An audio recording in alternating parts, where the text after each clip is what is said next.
Hi, Gagandeep is here from Study Abroad Agriculture, and this video is specially for agriculture and allied subject students who have already completed bachelor degree program, or maybe they are in their final year of the degree program and now thinking about pursuing higher education at globally renowned world-class agriculture university with no tuition fees. Exactly, so with no tuition fees. So this globally renowned university stands out because of their modern course curriculum, strong research and development, advanced infrastructure, international network, and global career opportunities. Studying here means you will be part of the brainy and inspiring environment where you will learn and apply the most advanced tools and methods in agriculture of era. So another biggest question or biggest challenge is like what are the different steps involved in like this process. So in this video exactly we will be covering these all major steps and try to emphasize also on the some of the main points each of these steps covering. So the first step is the most suitable program selection. So most suitable program selection can be divided in this way, like where university and student both are actually agree for each other. So student is agree to take that program because that program is aligned with the professional journey of the student and also meets the needs and preferences like subject, country selection, and like finances also. And on another hand, a university find the student is eligible and highly suitable candidate and will be able to do better actually in this subject after doing the master's program with them. So if a program meets these two criteria, so from student perspective and also from the university perspective, so that program can be considered as a most suitable program for that particular student. And we suggest student to select at least 5 to 7 most suitable programs so that you can increase your chances of getting admission and have a better career outcome. So the second step after doing the most suitable program selection comes the supporting documentation. So in supporting documentation there are 2 points actually. One, you collect the documents, so like your bachelor degree transcript, your language proficiency certificate, and there are other certificates which you collect actually. So those are the documents which are produced by some another organization based on your performance and the activities which you have carried out with them. So these we consider in the supporting document collection part.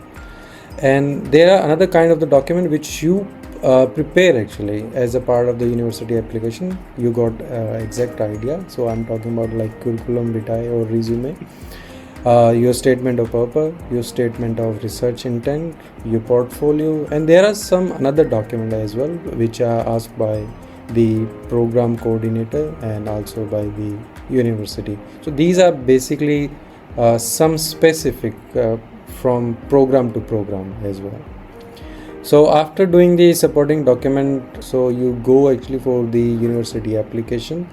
Here you do this university application in 2 phases or in like 2 parts. First, there is a long form which is provided by the university which you need to fill, and they collect the all information related to your personal identity and also related to your academics and also related to other extracurricular activities. And thereafter they ask you to upload the supporting document. So whatever information you have provided, so there must be some document to support these all information. So that is the second step actually in university application. And after doing the successful application, you will receive a confirmation email from the university that we have received your application on the time and it is complete and so on. So here a very important step, always be careful about the application window time period and the correct portal, the method of application and accuracy of the information and document. A small mistake here can delay or even cancel your application. So be careful about these things. and thereafter we go for the enrollment. So like if the outcome although your application is positive, means you got final admission from the university, thereafter you will go for the enrollment procedure. Usually this university take actually like 2 to 3 months to evaluate the application, because they get 10 to 100 times more application than the available seats. So you need to have patience, and don't send any email to university related to like what is the status of my application for that program which I applied. So please don't do that, because they need time to evaluate the application. They'll have a lot of application, and there is very systematic procedure which they follow. So they go step by step in that procedure. So we were talking about the enrollment. In enrollment, you again fill a enrollment application form, and then you pay the semester contribution. Yes, it's not tuition fees actually, it's a small semester contribution which is around 300 to 400 euro. So approximately in Indian currency it is it can be multiplied just by the 100. So 30,000 to 40,000 Indian rupees. So that will be your semester fees. So you'll be uploading some required document here like health insurance and other documents, whatever has been asked by the enrollment portal.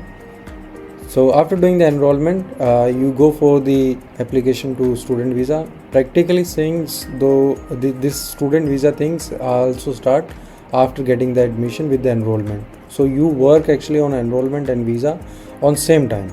So in visa, so embassy and consulate will be carefully checking and verifying your all visa related document, whatever information and document they need. So they will be asking, you will be uploading that to the portal, and they will be reviewing your all document and information. Thereafter they will be giving you a visa appointment. So in that you will go to the VFS center. VFS is a visa facilitation services center. So those work with the embassy and consulate. So you will be going there with your original document, and there they will verify your original document and cross check whatever information you have provided to the portal is correct or not. And along with that they will be taking the biometrics, and after like 10 to 15 days, mainly the German embassy and consulate are now taking 10 to 15 days. So after 10 to 15 days you will be receiving your visa or visa outcome. And yes, now we can say that you have received the visa. So now you have both things actually. After doing the enrollment, you have official status of student to that particular university, and with the visa now you are allowed to move to that particular country. So now it's a time to fly to the destination country and in destination city and start your study. So this is actually the last step, which we call fly and start studies. So some of the activities you will be doing in India, and some of the activities you will be doing in the destination country and city. So first you can consider like doing the shopping and preparation for the departure, booking your flight tickets and also the railway ticket, and then moving to the destination country and also to the city properly.